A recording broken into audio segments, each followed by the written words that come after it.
అందుకే అందరి నీవా ద్వారా నీళ్లు వెళ్తా ఉంటే ఆ రోజు డిప్యూటీ సీఎం కేఈ కృష్ణమూర్తి గారు అడిగితే అన్ని చెరువులకు నీళ్లు ఇచ్చిన ఘనత తెలుగుదేశం ప్రభుత్వానిది.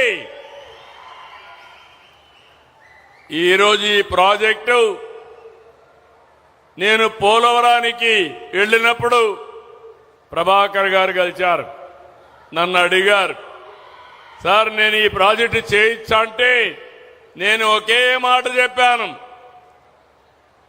ఆంధ్రప్రదేశ్లో బంగారం ఉంది, నువ్వు ఆ గోల్డ్ మైన్లో భాగస్వామి చేయండి, నేను పూర్తిగా సహకరిస్తానని మాట ఇచ్చాను.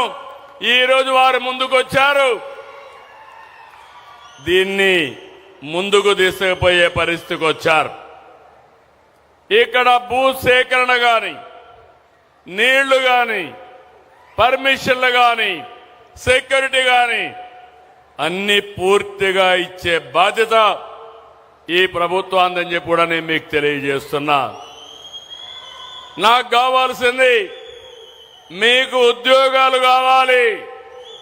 ఇక్కడుండే యువత వేరే ప్రాంతానికి పోకుండా వేరే ప్రాంతంలో ఉండే యువత ఇక్కడికి రావాలి తప్ప మనం వేరే ప్రాంతానికి వెళ్ళనవసరం లేదు.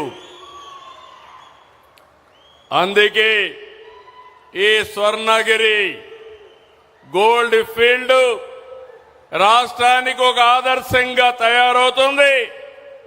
ఈ ప్రాంతానికి ఒక గ్రోత్ ఇంజిన్ గా తయారవుతుంది. జస్ట్ నౌ ఇప్పుడే వారిని ఒకటి రిక్వెస్ట్ చేశాను, గోల్డ్ ఇక్కడ తయారు చేస్తున్నారు, ఇక్కడి నుంచి ఎక్కడనో తీసుకుపోయి మీరు వస్తువులు తయారు చేయబోతున్నారు. ఆర్నమెంట్స్ అన్ని, జ్యువెలరీ అంతా కూడా ఇక్కడే స్వర్ణగిరిలోనే ఒక బ్రహ్మాండమైన జ్యువెలరీ పార్కు పెట్టి ఇక్కడనే మ్యానుఫ్యాక్చరింగ్ చేయమని ఇప్పుడే అడిగాను.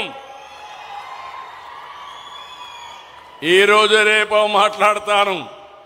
అంటే ప్రపంచంలో వాడే జ్యువెలరీ ఎక్కడి నుంచి వచ్చిందంటే స్వర్ణగిరి కర్నూలు జిల్లా వెనుకబడిన ప్రాంతం నుంచి వచ్చిందని చెప్పే పరిస్థితి వస్తుంది. నిన్నటి వరకు మన రాష్ట్రం అన్నపూర్ణ.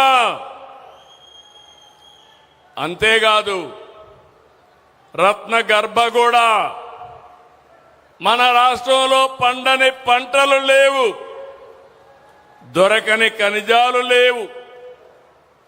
అన్ని ఖనిజాలకు క్షేత్రం ఈ ఆంధ్రప్రదేశ్ రాష్ట్రం.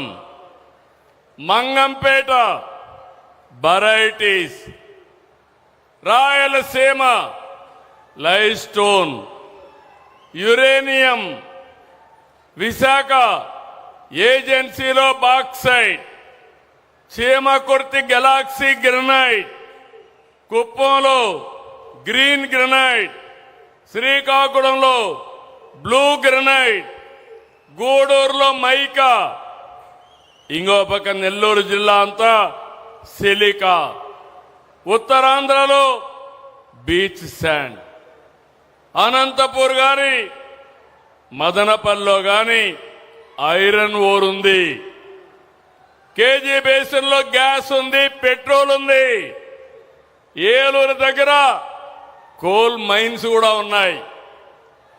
అంటే ఇవన్నీ కూడా మీరు చూస్తే దీన్ని సద్వినియోగం చేసుకుంటే ఈ రాష్ట్రంలో ఉండే యువత వేరే ప్రాంతాలకు పోకుండా ఉపాధి కల్పించే బాధ్యత ఈ ప్రభుత్వానిదని మీ అందరికీ విజ్ఞప్తి చేస్తున్నాం.